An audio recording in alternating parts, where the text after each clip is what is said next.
What's going on, guys? So today we're going to do a real-time, well, sort of real-time sharpening video with a kitchen knife, a long blade kitchen knife. I have a lot of requests for these real-time videos with different types of knives, specifically these longer blades. A lot of people want to see this. I don't really know why. These are kind of boring videos for me to make, but I do get a lot of requests for them, so we're going to make it. There are going to be cuts here and there if I say something stupid and got to edit it out, or I forget something and have to bring something into camera. Nobody really wants to sit through that. So all of the sharpening process is going to be on camera. So you're going to see everything. So the first thing that I want to do here is look at the edge of the blade to see whether or not we have any chips in here. Now this is a cheap kitchen knife. It's a Fabrware. I think that's how you say that. If you're wondering, it's like a 20, I think this thing's like a $20. I may be wrong. It's a cheap kitchen knife, nothing special. And this thing gets tossed around in the drawer with all the other utensils, and it gets a lot of edge damage. I have thinned this edge out. I think I did that in another video, but I can't remember. But I have thinned this out, so it's a little bit thinner than stock, but this is not a special, super hard, custom heat-treated blade. The first thing that I want to do with this, or the first thing that you want to do when you are sharpening a knife, is to kind of assess the blade, look at the edge, see where the thick and thin spots are, and figure out if you have any deep chips in there that you want to take out right now. You do not have to take chips out immediately, or you don't have to take them out all at one time. If you have a deep one, you may want to take that out over time. The reason for that is you're just going to extend the life of the knife. It's the same amount of material removal either way. You can sharpen this knife with chips in the edge and sharpen those out over, say, 5 or 10 sharpenings, or you can grind all that metal away now and then resharpen it. It's the same amount of steel either way. So normally what I do in order to prolong the life of the blade is to remove those chips over time. Now, if you are going to want to remove those chips, the best way that you can do it is to simply, I have a little chip here, but the best way you can do that is to place the knife and hold it vertical to the stone, like so straight up and down to the stone, and sort of draw it back at a little bit of an angle all the way across the stone. We don't need a lot of pressure, especially with the diamond stone, and that will remove the chips. That's the quickest and most efficient way to remove those chips, and you want to do that until all of your chips are gone or until they're minimized to a point where you're happy with it. I typically don't do this. I usually will get these out over time. Almost all blades, especially these cheap kitchen knives that are just tossed around, are going to have chips in them, and in my opinion, really doesn't matter that much to get them out, unless you specifically want a blade with no chips. Now, the stone that I am using here is the Sharpening 325 1200. This is the larger, I think this is the 3x8 inch version. Oh boy, I think it's 3 by 8. But anyway, I recommend this stone. I think this is the best value sharpening stone on the market. For around 70 bucks, you get 2 grits. It's not sponsored. I do make affiliate commissions if you buy this through Amazon, but I could link to any sharpening stone that I wanted on Amazon. And I think that this is, right now, it's the best quality, best value sharpening stone on the market. There's better stones with maybe a little bit better quality, but they're more expensive. There's stones that are cheaper, but maybe not be as good a quality. That's why I think that this stone is the best value stone on the market. Again, I'll link that below in case you're interested. So now that you're satisfied with the fact that you've got or didn't get all of the chips out of the edge, we can go ahead and start sharpening. Now, I'm going to start on the coarsest grit that I have here, which is the 325. This is a perfect place to start on a knife like this, and this knife is dull. It's right out of the drawer from all of the other utensils, so trust me, it's very dull, and it needs to be apex. Apex is when you bring both sides of the blade to an exact point in the middle. So that's what we're going to do. We're going to set the knife on the stone. I like to use the rule of thumb to get my angle, so we're basically placing the spine of the knife in the middle of your thumb. You can adjust this angle by placing the knife higher on your thumb or lower on your thumb, but generally a good place to start is to simply place it right in the middle of your thumb, and that's your sharpening angle. Give yourself a good reference when doing this, and the thumb or a finger or some way that you can place this knife back on the stone in a very consistent manner is what you want to do. The consistency here is the key. So we're going to start sharpening, and it doesn't matter. A lot of people ask, does it matter if you have the stone this way or this way? You can have the stone whichever way makes you feel the most comfortable sharpening, because again, consistency is key. So whatever you feel most comfortable with, that's the way to go. Some people switch sides. When they switch sides of the knife, some people don't. They simply hold the knife back like this. Do whatever you can to hold the most consistent angle possible. And this is going to be different for everybody. So we'll place the knife on the stone using the rule of thumb, and we're going to make a pass. Now, I usually like to make, and I'm not dragging my thumb across the surface of the stone. You're going to wear out your thumb doing that. You just want to use that thumb as a reference point. So hold that thumb there and then make a pass on the stone. Now, I usually do a couple of very consistent forward passes to sort of build up that muscle memory to let myself know exactly where that angle is. And then I can start going in a back and forth motion.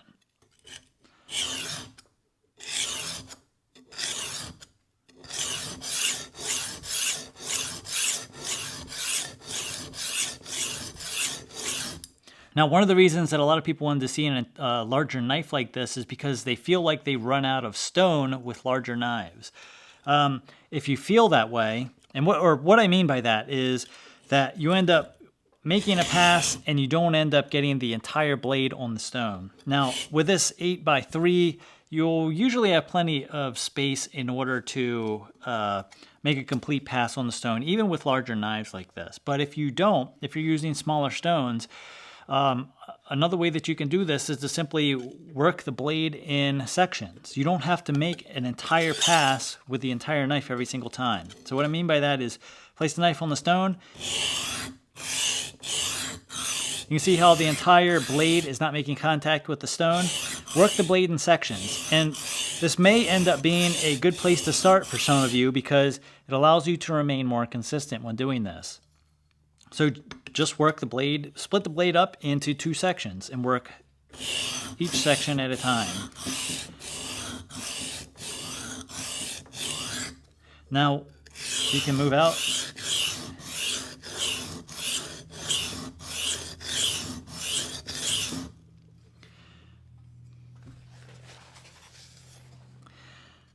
All right, so on these coarser stones, it really shouldn't take that long to apex. Now, if you find yourself kind of grinding away at this for a long period of time and nothing's happening, you're not apexing, the blade isn't feeling any sharper, what you're doing is you're removing steel in the wrong area. What I find that people do is they rock the blade back and forth like this as they're sharpening. The wrist right here is what will get you in trouble. You need to lock that wrist in place and make sure that this angle here does not move. Do whatever it takes to make that happen. Because what will happen is you actually remove steel in the wrong part. You'll remove steel from the back side of the bevel rather than towards the front side of the bevel. And as you rock this blade back and forth, as you're, let's say as you're sharpening in the forward direction, you remove steel towards the apex, and then when you sweep the blade back, you remove steel from the back side of the apex, which isn't a good thing, and which is why that you can do that forever and you'll never end up having a sharp knife. So maintain that consistent angle at all possible. So I'm gonna switch sides here. We're gonna do a handful of passes here. Now I'm simply using my finger as a reference point on the side of the blade. So as long as I remember that spot on the blade where I place my finger, each and every time,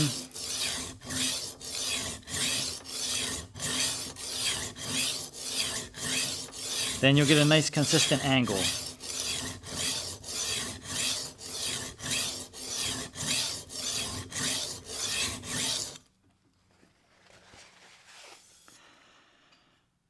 All right. Now a lot of people ask, how do you tell when to switch sides? So I like to try and remove steel a little bit from one side, flip the knife, remove some steel from the other side. The idea is that you want these bevels, these secondary bevels here, to remain equal, the equal size on both sides. If you find that one bevel is a little bit larger than the other bevel, then you need to focus on the smaller bevel. Remove steel from that side, not the other side, and that'll end up bringing those bevels back to an equal size. So a lot of this is just visual. Look at what you're doing. Look at the bevel. Is this bevel larger than this bevel? If it is, then sharpen the smaller bevel side until it's even with the other side. So typically, I will sharpen a little bit on one side.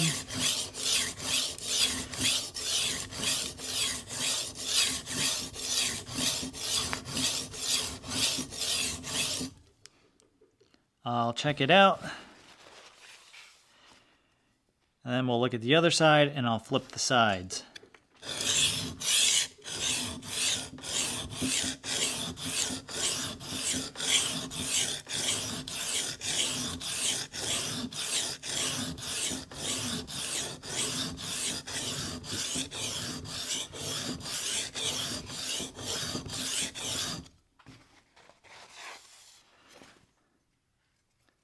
And we're actually really close here. I think we've apexed in some spots. This shouldn't take very long.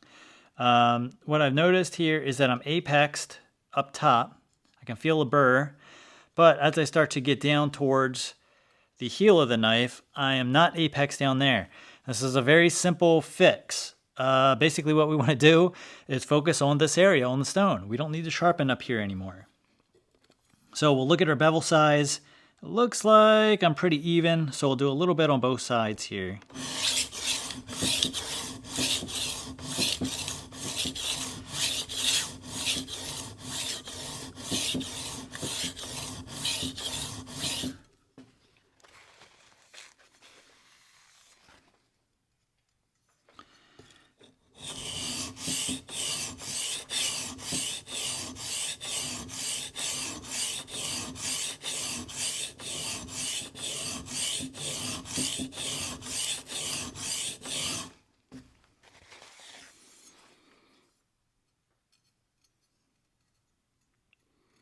All right, down towards the heel of the blade is really messed up, so I'm going to spend some time down there.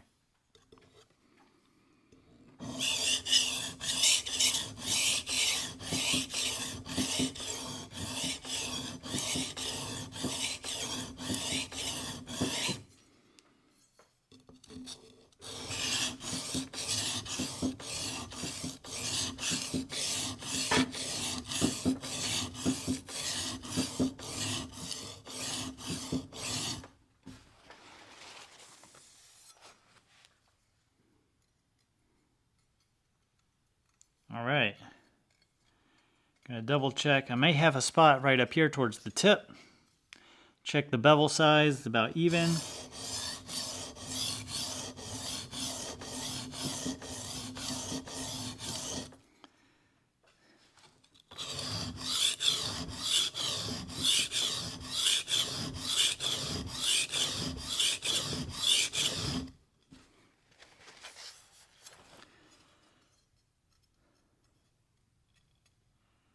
And the tip's really messed up, so we'll spend a little bit more time here. I'm going a little bit slow here. I can do this entire process in about 5 minutes, even on a knife that's as damaged as this. It doesn't take long to freehand sharpen, and it shouldn't take long. Like I said, if you find yourself grinding a knife for an hour and nothing's happening, then something is wrong. All right. That's actually really nice. So I think that we are about apexed the entire length of the knife. So what we have here is we have a burr. I can feel the burr with my finger. On this side, we may end up having a burr. We do. We have it on the other side down lower because we sharpen this in 2 different stages.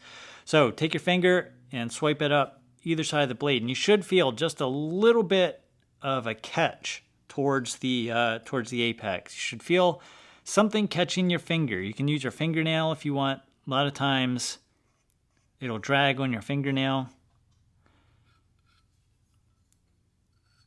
See, it's smooth on that side, but I can feel the burr catching my fingernail on that side. So what that means is that we've apexed. We've brought both sides of the bevel to an exact point in the middle. And then that burr is actually a little piece of material that is folded over to one side. And that happens when you sharpen past the apex. The metal will actually fold over the other side. And that's good. That's what we want. That means that we've apexed and we can move on to the next step of the sharpening process. Now the next step is what I'll do here is I'm going to minimize this burr as much as possible on this coarse side. I don't want to move on to the fine side just yet. I want to minimize this as much as possible on the coarse side, and this happens really quick. So basically we're going to sharpen at the same. I've got Arnold Schwarzenegger flying over from Predator. You hear that? So the next step in the sharpening process is the burr minimization process. So on the same grit, before we move on, we want to minimize this as much as possible. So what that entails is basically the same sharpening angle. We're going to do alternating passes on the stone at the same angle. Now as we do this, we're going to reduce our pressure, reduce the amount of pressure that we're using. Now a lot of people get hung up on pressure. Let's address this real quick, because I think a lot of people get hung up on exactly how much pressure they're putting, and they want to get like a scale and set the stone on the scale to see how much pressure they're using. It's not that complicated. Don't overthink this. I mean, don't be afraid to use pressure. You want to use pressure on the stone, but don't like be a gorilla and smash this thing into the stone. Put enough pressure to make it feel like the stone is working. It's really not that complicated. Tiny light pressure like this is not going to do much. The more pressure you put, the better your stone is going to cut, but you don't want to put so much pressure that you end up like pulling the diamonds out of the stone. I would say moderate pressure somewhere, not light, but not super heavy. It's really not that complicated. So when we're talking about reducing pressure on the stone, we're doing alternating passes. So you can hear I'm putting a decent amount of pressure on the stone, hopefully, and hopefully see that. So I'm putting, let's say for instance, I'm putting 10 pounds of pressure on the stone. I don't know how much pressure I'm putting.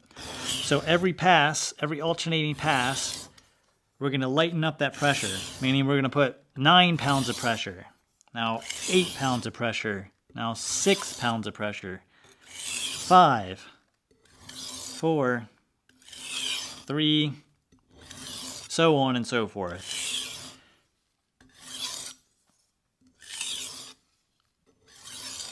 Now this burr minimization process really shouldn't take that long. I would say, I don't know, a dozen alternating passes.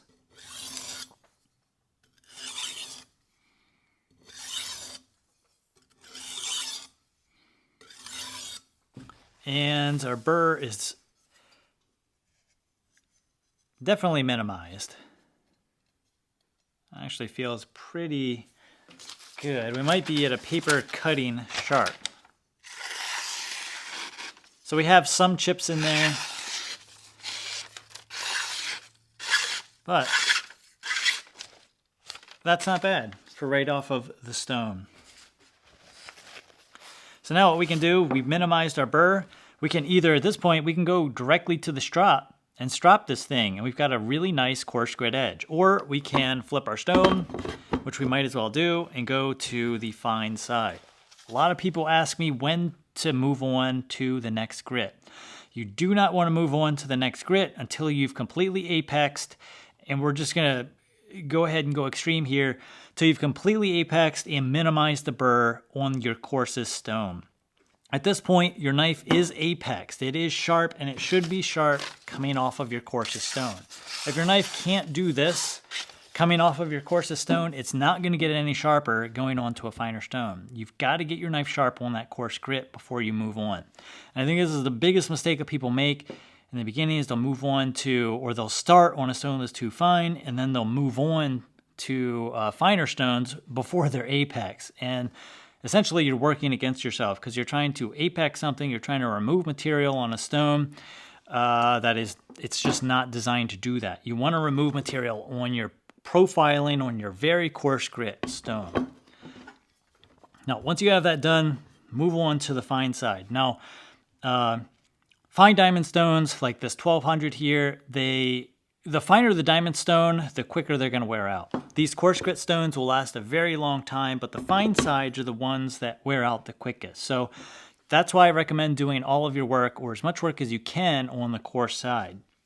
Now, once you move on to the fine here, all you're doing here is refining the scratch pattern. So we're going to do the same angle, and you can do back and forth passes like so. And this shouldn't take a long time. I mean, a handful of passes to refine this. What's a handful? A dozen?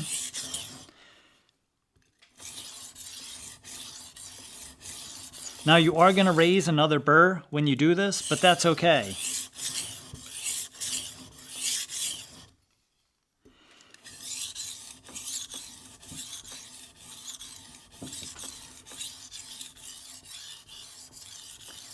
Now, another way that you can, we've talked previously about working the blade in smaller portions at a time. A lot of the reason that you see, especially longer knives being held at an angle like this on the stone versus more sideways like this is because you have more surface area contacting your blade. So when you hold your knife at an angle like this, you can almost get the entire knife edge onto the stone before you even make a full pass. So that's another reason that you'll see people sharpening with the knife so angled to the stone. You have more surface area in contact with the stone.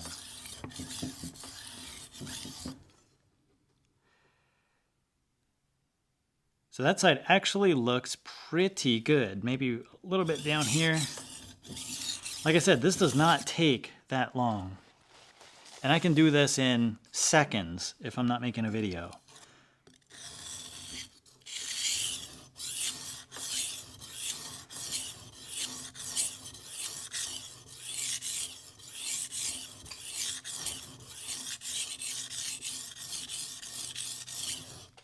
All right.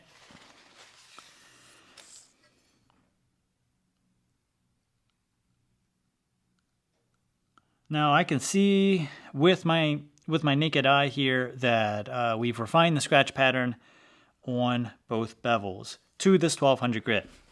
Doesn't take long whatsoever. Now we're going to do the same burr minimization because at this point we've worked up another tiny burr. Now you're going to have a harder time feeling this. See, I can just feel it right there. But it becomes harder and harder to feel that burr, the finer and finer you go. So we're going to do the same burr removal process as we did before. Now you may be asking, why do you do the burr removal process every time for every grit? The reason I do this is because especially with the coarser stones, the burr can be very large. And what will happen is that the large burr will come off on the finer stones and can actually damage the apex if you accidentally sharpen over it on the finer stones. So I prefer to minimize it on every stone to reduce that possibility. It really doesn't add any significant time to the sharpening process. We're going to clean the stone. Paper towel. You do not need water on diamond stones. As a matter of fact, I don't recommend using water on diamond stones because they will rust. They use carbon steel bases. These nickel platings are not waterproof. The water gets under the plating and starts rusting the steel and you'll get rust spots. That's why that's the biggest killer of these stones is using water on them. I don't recommend using water. You can just be aware that you're going to wear out your stone faster when using water. All right, so I think we may be done here. That actually feels really nice coming right off of the stone. We have some tiny chips in there, but I'm okay with that. Like I said, if you want to get those chips out, we got one right there. That's the one I don't know if I pointed that out in the beginning or not. So right off the stone, you can put this right in the kitchen and use it. But now what we're going to do is we're going to move on to our strop. Now the strop that I'm using is a DIY strop. I will try and leave a link to the video where we made this. And this is a 6 micron diamond strop. Now stropping, you always strop backwards. You never strop into the strop.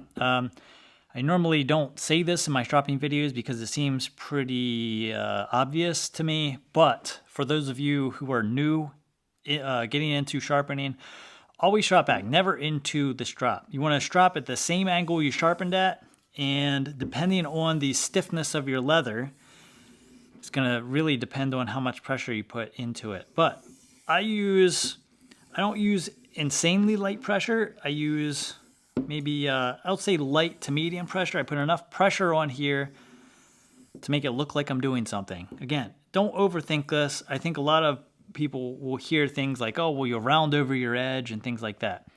You won't round over your edge as easily as you think unless you are all willy-nilly with your angle. If you start changing this angle, and what I see a lot of people do is they'll bring the knife back, and then at the very end of the stroke, they'll bring it up like this. So they'll strop and then bring it up. And that's what'll roll over your edge. Keep that angle nice and consistent.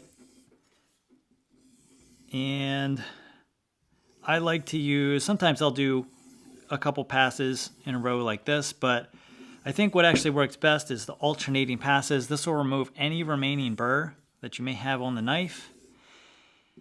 And hopefully this does it. Hopefully if you've done all of your burr minimization passes correctly, then this should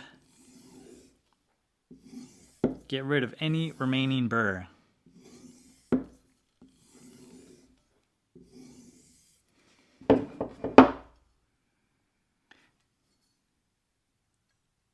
Oh, that actually feels really nice.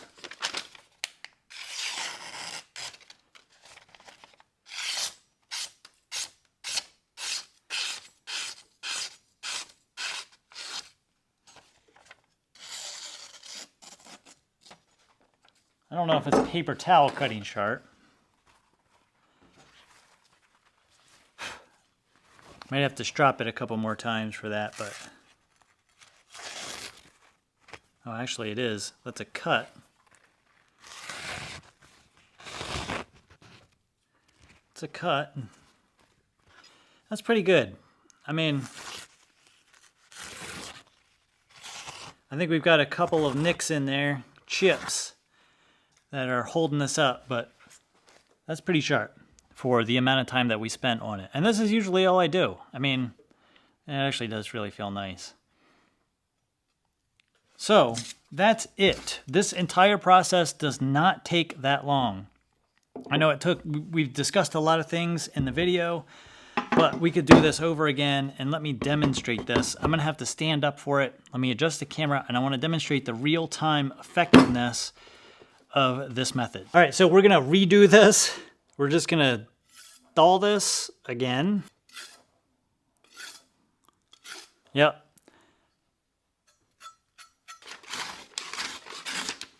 I'm gonna have a wobbly table here, so bear with me. I gotta fix it. I realize that, but let me just show you how quickly you can actually do this.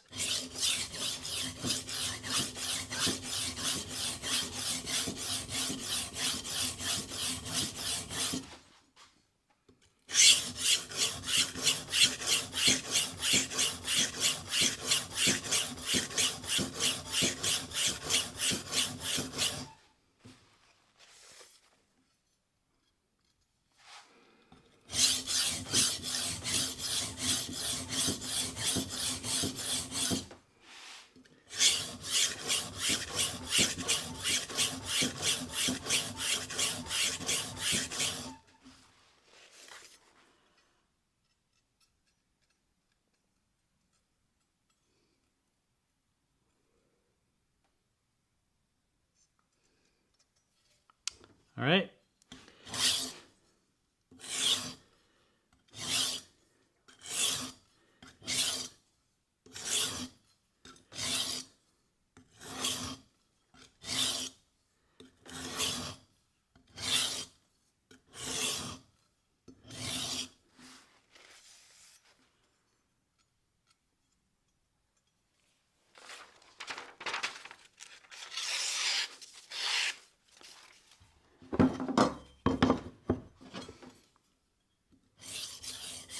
I'm not even really going fast here, to be honest.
Did we miss any spots?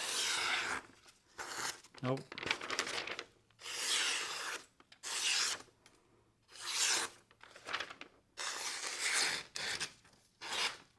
It really doesn't take that long. So that entire sharpening process took me 2 minutes and 38 seconds. I hope this video was helpful. I think we'll do more of these in the future with different types of knives and just chat about stuff. Thank you for watching, and if you have any suggestions, let me know, and I'll see you in the next video.